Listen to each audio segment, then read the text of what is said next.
Hey, I'm Rose. And I'm Glenn, and this is Reset Your Journey. And we boondock full-time in a travel trailer all over this country.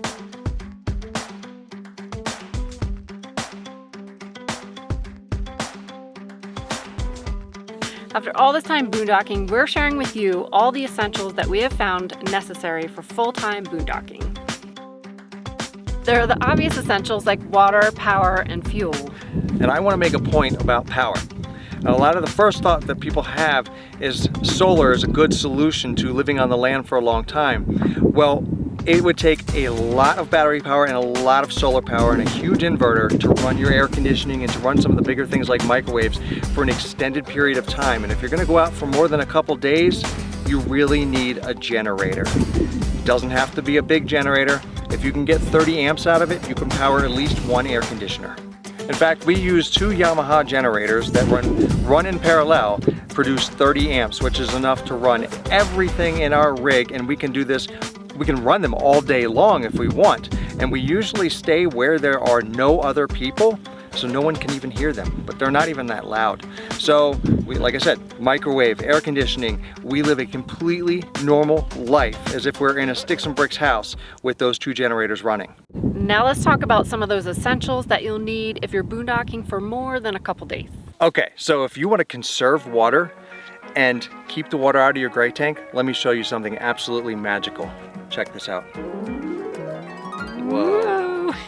It costs so little and it does amazing things. We washed it, would you stop? I love it. I love it so much. We wash dishes over that, so it's over the sink. It catches the water, and as I wash dishes throughout the day, the water that builds up is now my dishwater. So the dishes go in that, and I use that water to wash it, and then they get rinsed with just a trickle of water. And then we use paper plates for our messy things, and they get burned. Yeah. And then everything else gets wiped off for the most part so that no food particles go in this. There's not a lot of oil in this. And then we just toss that water. It's just like camping, basically the same thing. Wait, camping in a tent. Right. So, one of the essential things is a way to catch your water so that it doesn't end up in the gray tank, because once that gray tank is filled, there are other things in it. You are going to have to take that somewhere else and dump it. Now, there are some BLM lands that allow you to dump it. I'm not a fan of that. I like this way. And the other thing we do is when we take a shower, this guy goes under the faucet and I kind of stand in it and the water runs over me and I do the Navy shower, and by the time I'm done, it's halfway filled. It's just shower water. Yeah, it just saves that gray tank. It's like me running naked in the rain. No, don't do that. Then I throw that outside. So that is an essential thing to stay on the land for a longer period of time without filling up your gray tank or wasting water washing dishes because you have to use too much. The next essential, because you're living out in forest lands and BLM lands, they are dusty and dirty. And everything Lysol wipes. inside the rig gets dusty and dirty. It's inevitable. The rig gets dusty and dirty, but don't use these on the outside. No, just the inside. Just the inside. Anyway, this helps. Before we move, on that moving day usually, I can clean the entire rig with like 5 of these. Right. And that includes sweeping the floor, mopping the floor with one of these, cleaning the toilet, cleaning the sinks. Countertop. And it's good to go. By the, once we arrive at our next location, it's clean and it smells nice. Yeah. Speaking of smelling nice, I think you need one of these. Yes. What are you trying to say? That's right. Oh, baby really? wipes. Yeah, let me put these down. These are an essential. You're not going to shower every single day while you're boondocking. So every really, 2 weeks. No. You don't have to be that drastic. Okay, I'm every 3rd day. 3 days, 2 days, 3 days. But yeah, use these. You can use them armpits, your body, face. Hot spots. You remember that in college, guys? Feet. Hot spots. Yeah, hot spots. It really helps. So these are definitely an essential too. Yeah, feet, you should smell them. This takes care of it. No, really, when I come in from doing like work outside on the rig or just being outside in the dust and I'm wearing Keens or Crocs, the feet get so dirty that I wouldn't even dare put them into the bed until I completely wipe them down with these. So they cost very little. You can burn them. So keep these on hand if you're going to be on the land for more than a few days. Oh, hey guys, you made it this far. Thank you. Check out some of our other content where we boondock all over the country and get our feet really dirty. There's something else that you need when you're staying on this kind of land, because it's never level. No. So we have our Anderson leveling blocks. You'll see those in the overlay that comes up right now. It's really cool. But one of these, and this is not to dig your latrine. Shovel. Because when your land is like this and you need one side up and one side down, digging a trough for the wheels makes a huge difference. Sometimes it's better, but it doesn't always work because sometimes you hit rocks, but most of the time it's a good alternative. What's cool about hitting rocks is this thing's on wheels and you can go forward and backward if you have to. Yeah. I know, I get it, shut up. Yeah. Okay. Living on BLM, National Forest land, eventually you're gonna get stuck. We have. And not even on those lands, sometimes like at a fairgrounds. But anyway, make sure you have ways to get unstuck. And I've seen, you know, out in Colorado and some of these other places, I've seen a lot of these vans that have these really long things that have all the grips. Looks like a little surfboard. Those are awesome, but they're too big for us. And what we have found to work incredibly well, and they're inexpensive, and you already have them if you have a travel trailer, are those Camco leveling blocks, the things that look like Legos. If you're stuck in the mud or the sand, and you throw some of those down in front or behind your tire, depending what direction you go, even if you're attached to your trailer, they will grip in and you will move forward. You'll bury them, so be prepared with that shovel that I was talking about earlier to dig them back out. But you will get out when you have something like that. So the key is you're gonna get stuck eventually. Right, so make sure you have those things to get unstuck. Yeah, be ready to get unstuck and practice somewhere. If you don't have experience four-wheel driving, take a class. Trust me, I took a 2-day class to learn how to drive off-road. It has paid off so often. All right, we talked about a generator. For obvious reasons, make sure you have a 5-gallon at minimum gas can to keep that thing powered so that you don't have to go into town super frequently. All right, this is an obvious one, and you probably already have a hotspot or a MiFi, and you've got cell phones, but because of the remoteness that some of this land is on, and you can get a little far away from the signal, you need some kind of amplifier to grab that signal and amplify it. We use a WeBoost, and that's not so good for our data, but here's the key thing. If there's an emergency and we have a very tiny signal or cannot get a text out, we turn the WeBoost on, and then we actually can connect or make a phone call. So as far as an emergency is concerned, we've got that covered.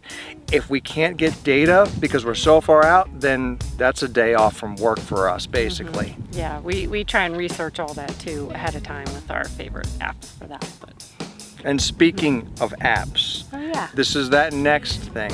Those apps are essential in finding this land. Now I have figured out other ways to just use Google and Google Satellite to find boondocking, but iOverlander and freeroam.app are wonderful apps because they will show you the location of the land, they'll give you the GPS coordinates, they'll show you where the dump stations are, they'll show you where the water is, and that is key for getting out and living on this land.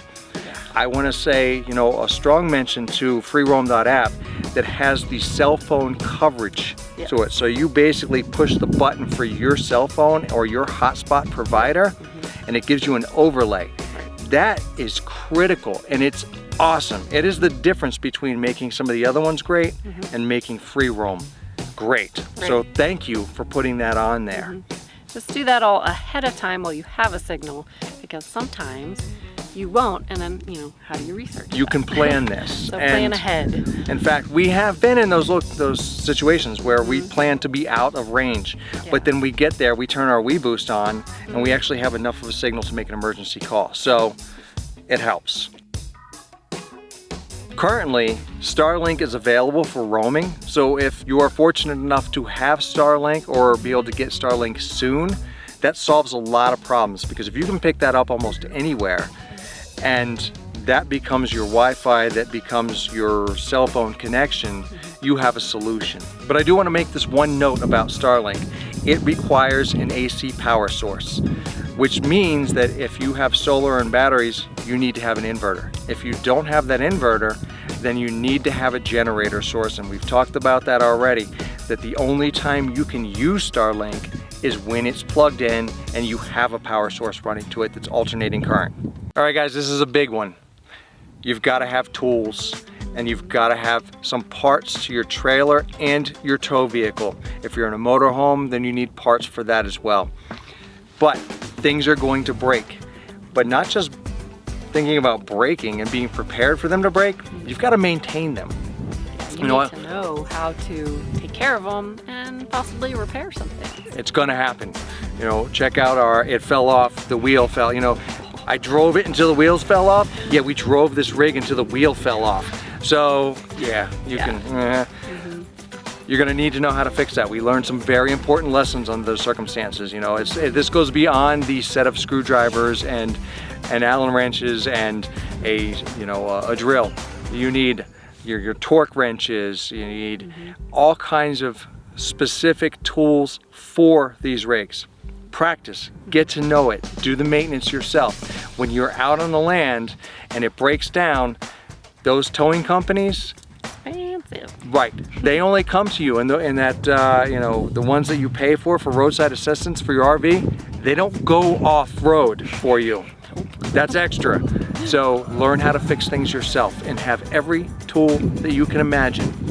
And those extra parts, like extra bearings. Oh yes. Extra wheel hubs. We now keep all of the bearings for the wheels. And you know, we've heard even that some people have a prepared, pre-greased, pre-bearinged hub ready to go. So if they lose one of their wheels, I think that is outstanding. It only weighs a little bit more, and if it goes down and breaks, or it falls off in our case, think of how easy that would have been. We want to give a big shout out to boondockersbible.com. The blog is awesome. Yes, it is. So when we got started, right, I had no idea even how to pull a trailer. So, and my first thought was I want something all-terrain that can get off the road, and we want to go boondocking, and I don't want to stay in parks, and I want to go really live on the land, right? We had no idea what we were doing. Didn't know. I came across boondockersbible.com. You know, we communicate with them sometimes. We're not really in collaboration, right. But I do want to say, digest everything that Steve has written because it's super well written, it's very informative, and you will learn so much. And this is not to take away from what we do. I think what they offered us added to what we do. Right. So thank you to Boondockers Bible. Give them a chance, go through and digest everything, and you will walk away a better boondocker. And last but not least is a can-do attitude. Life is not fair. And when you're living like this, you're gonna come across a lot more situations that are unfair than are fair. So don't lose your temper, take your time, take a breath, and you know, I'm calling the kettle black because sometimes even I have to be like, stop and slow down, because there are a lot of times where you will come across situations where you're very uncomfortable. So, can-do attitude is essential. Hey Zach, what are your boondocking essentials? Let's see. You need water. You need food. You need stuffies.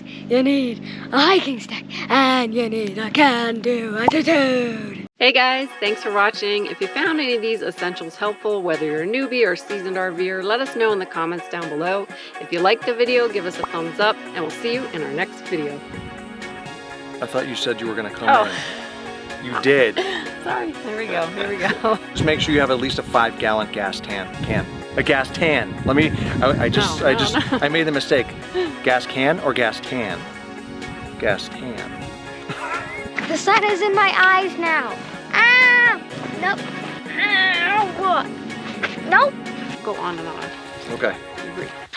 Make sure you have at least a fat.